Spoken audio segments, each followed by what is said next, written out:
ஆனால் வேறொருவர் இந்திய காவல் பணிக்கு வராததனால் இந்திய அயல்நாட்டு பணியில் இருந்து அவர் இந்திய காவல் பணிக்கு வந்தார். அவர் பெயர் இந்திர பிரகாஷ் சிங். அவர் தேர்ச்சி பெற்ற பணி ஐபிஎஸ். அதை சுருக்கினால் இந்திர பிரகாஷ் சிங் என்பது ஐபிஎஸ், அவருடைய தேர்ச்சி பெற்ற பணி ஐபிஎஸ். எனவே ஐபிஎஸ் என்று அவர் எழுதினார். ஒரு மதிப்பெண் மாற்றத்தை ஏற்படுத்தக்கூடியது. எனவே ஒவ்வொரு நொடியும் உன்னிப்பாக யார் படிக்கிறார்களோ அவர்கள்தான் வெற்றி பெறுவார்கள். ஒரு பல்கலைக்கழக தேர்வில் எழுதுகிறவர்கள் அனைவருமே தேர்ச்சி பெற முடியும். ஆனால் நீங்கள் போட்டித் தேர்வை எழுதுகிற போது காலி இடங்கள் எவ்வளவு இருக்கின்றனவோ அவ்வளவுக்குத்தான் தேர்வர்கள் தேர்ந்தெடுக்கப்படுவார்கள். நீங்கள் சிறப்பாக எழுதலாம், ஆனால் உங்களை விட மிகச் சிறப்பாக எழுதியவர்கள் தேர்ச்சி பெற்று விடுவார்கள். பல்கலைக்கழக தேர்வில் ஒரே விடைதான். குகனுக்கும் ராமனுக்கும் இருந்த நட்பை பற்றி கேட்டால் முகநக நட்பது நட்பன்று, நெஞ்சத்து அகநக நட்பது நட்பு என்பதிலிருந்து தொடங்குவார்கள். ஆனாலும் பேராசிரியர்கள் அனைவரும் ஒன்றையே எழுதினாலும் இதையாவது தெரிந்து வைத்திருக்கிறார்களே என்று மதிப்பெண் கொடுப்பார்கள். மேக்பத்திலே ஒரு கேள்வி வரும். லேடி மேக்பத் தான் 4வது சூனியக்காரி என்று எழுதுக என்று கேட்டால் லேடி மேக்பத் இறந்த பிறகும் விடை தொடரும். ஆனாலும் பேராசிரியர்கள் ஏதோ படித்திருக்கிறார்களே என்று மதிப்பெண்கள் கொடுப்பார்கள்.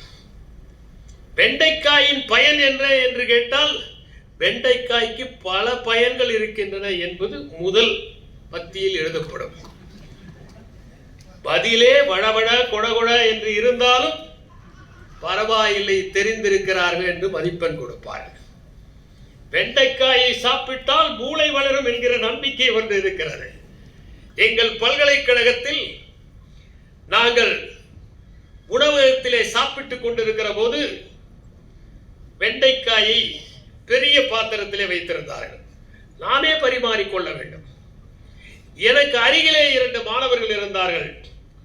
கொஞ்சமாக பரிமாறிக்கொண்டு எனக்கு அனுப்பினார்கள். நான் நிறைய அள்ளி போட்டுக்கொண்டு வெண்டைக்காய் சாப்பிட்டால் மூளை வளரும் என்றேன். உடனே அவர்கள் பாத்திரத்தை திரும்பி வாங்கி அவர்களும் நிறைய போட்டுக் கொண்டார்கள்.